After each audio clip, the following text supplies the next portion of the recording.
Régulièrement, le gouvernement propose des réformes du système de retraite.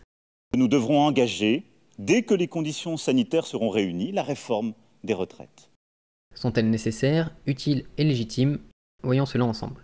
Le système de retraite par répartition pose une difficulté majeure qui consiste à créer une solidarité et une confiance intergénérationnelle sur des décennies. Pendant l'ensemble de notre vie active, nous payons les retraites en cours et en échange, nous attendons la même garantie de la part des générations qui suivront. C'est un contrat social que l'État doit maintenir au cours du temps, mais aujourd'hui, et depuis déjà plusieurs années, beaucoup de jeunes sont inquiets de leur retraite, voyant l'âge de la retraite relevé et le niveau de vie des retraités abaisser réforme après réforme. Par ailleurs, la situation du marché du travail se compliquant crise après crise, les carrières sont interrompues et beaucoup se disent que leur retraite sera relativement basse. Mais ces réformes, réduisant donc la confiance de la population dans le contrat social si nécessaire au système de retraite par répartition, sont-elles nécessaires? Comme je le disais à la fin de ma dernière vidéo, je participe au jury citoyen, chargé de garder un œil sur les travaux du Conseil d'orientation des retraites, le COR, et du Comité de suivi des retraites, le CSR. Dans son dernier rapport émis le 15 juillet dernier, le président du CSR précise que le vrai paramètre sur lequel il y a une décision à prendre, c'est le niveau de richesse que le pays est prêt à mettre dans les retraites. Il ajoute que c'est en ces termes que le débat doit se poser et qu'il faut savoir si on veut le baisser plus rapidement pour se dégager de la marge de manœuvre et permettre à l'État de réaffecter cet argent à d'autres dépenses. Actuellement, la loi empêche l'État d'augmenter le taux de cotisation de la sécurité sociale au-delà de 28% du salaire brut. Ces cotisations s'élèvent actuellement à 27,5% et dans ce contexte, l'État semble en effet bien embêté pour financer les retraites sans jouer sur d'autres facteurs. De plus, la France consacre près de 14% de son PIB dans le financement des retraites, ce qui la place en termes de dépenses publiques à la troisième place des pays de l'OCDE derrière la Grèce et l'Italie. Dans ces conditions, plusieurs options s'offrent au gouvernement. Il pourrait par exemple envisager d'augmenter l'argent consacré aux retraites.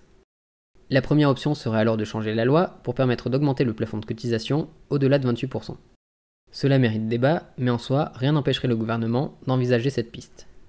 Or cela ne semble pas à l'ordre du jour. La deuxième option pourrait être de mettre en place un impôt ou une taxe dédiée permettant de compléter le financement par les cotisations, comme l'avait fait Lionel Jospin en 1999. C'est possible puisque cela a déjà été fait. Mais encore une fois, le gouvernement semble ignorer cette piste.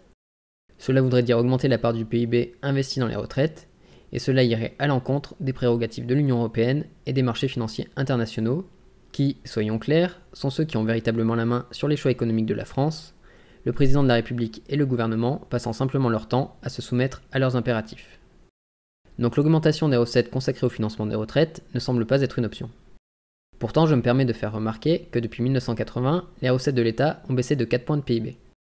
Si l'État revenait à son niveau de recette initial, il semble qu'il aurait largement les moyens d'investir dans les retraites sans que cela n'affecte ses autres dépenses. On pourrait donc passer de 14% à 18% du PIB investi dans les retraites. L'État se mettant volontairement des contraintes, il souhaite nous faire accepter des réformes s'attaquant à l'âge de départ en retraite ou au niveau de vie des retraités. Mais encore une fois, sans même envisager d'augmenter les recettes de l'État, ces réformes ne sont pas nécessaires.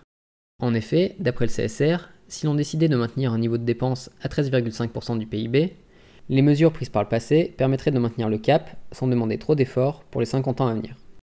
Je me dois quand même de préciser que ce cap sera maintenu aux dépens des retraités. Car l'indexation des retraites sur les prix, et non pas sur les salaires, a déjà pour conséquence de faire baisser le niveau de vie relatif des retraités vis-à-vis de la population active. Actuellement, les retraités ont un niveau de vie équivalent à celui de la population active, mais dans 50 ans, le niveau de vie relatif des retraités aura baissé de près de 20% et sera revenu au niveau des années 80. Il serait donc malgré tout nécessaire de trouver des sources de financement supplémentaires, par exemple en soumettant à l'impôt les gains de productivité permis par l'automatisation des tâches et le traitement informatique des données. L'augmentation de la durée de cotisation semble quant à elle l'option la plus injuste, puisque les projections actuelles semblent indiquer que l'espérance de vie en bonne santé n'augmentera plus tellement au cours des années à venir. Il ne faudrait donc pas revenir à la situation du début du XXe siècle, où la retraite était attribuée à un âge que la plupart de la population était incapable d'atteindre, ou de réduire la durée des retraites. Cela créerait une forte injustice, puisque l'on sait tous que l'espérance de vie dépend de la profession exercée. Enfin, parlons plus précisément de la réforme envisagée par le gouvernement. J'ai toujours tenu un langage de vérité. Oui, notre système est injuste. Avec 42 régimes différents, il entretient des inégalités majeures.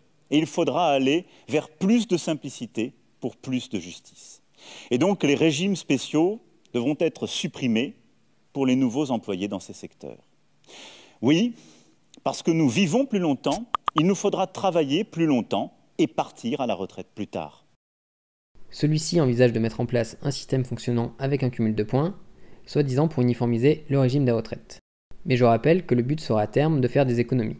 En changeant la valeur du point, il sera en effet très facile pour le gouvernement de diminuer ses dépenses en diminuant le niveau de vie des retraités. Sur cet aspect, le CSR estime que le système gagnerait à pouvoir être piloté selon des règles plus simples et plus harmonisées, mais il reconnaît toutefois que le principe de regrouper tous les régimes de retraite en un seul poserait la question de la transition vers ce nouveau système et la difficulté, à partir d'un système très éclaté, de réaliser une harmonisation intégrale. En effet, ne nous voilons pas la face. Le problème n'est pas tant l'harmonisation, mais le sens dans lequel cette harmonisation se fera. Les régimes spéciaux ont à la base été créés pour compenser les absences de l'État dans la prise en charge des personnes âgées.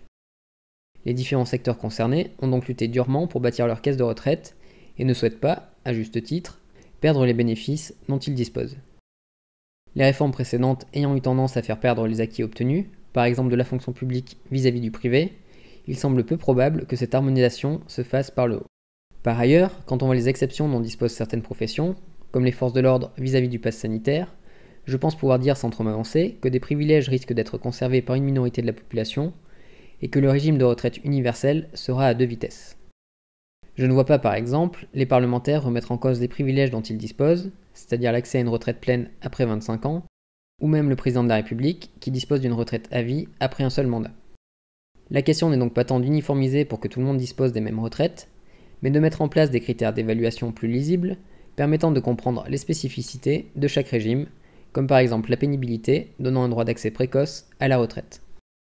Mélanger le problème de la complexité, qui est un problème technique, et du financement, qui est un choix politique, empêche de réfléchir froidement aux réformes qui pourraient être réellement nécessaires. Je termine cette vidéo avec quelques chiffres vous permettant de visualiser comment se répartissent actuellement les différents régimes de retraite. Les régimes des salariés représentent environ 82% du total, dont 55% concernent le régime général, 11% le régime des salariés agricoles, 9% le régime des fonctionnaires civils et militaires, et 4% les collectivités locales. Les régimes spéciaux concernent quant à eux un peu plus de 5% de la population, et les régimes des non-salariés 18% de la population. Les régimes spéciaux concernent donc une minorité, et l'on peut se demander s'il est si urgent de les réformer. Comme je l'ai dit, il serait déjà primordial de permettre à la population d'y voir plus clair, et de mettre en place des indicateurs permettant de comprendre et d'évaluer les différences inter-régimes. Dans la prochaine vidéo, je vous ferai un retour sur ce que les médias n'ont pas repris, et ne reprendront pas, dans le rapport émis par le CSR, et notamment les discussions du jury citoyen. Je vous remercie d'avoir visionné cette vidéo, à bientôt.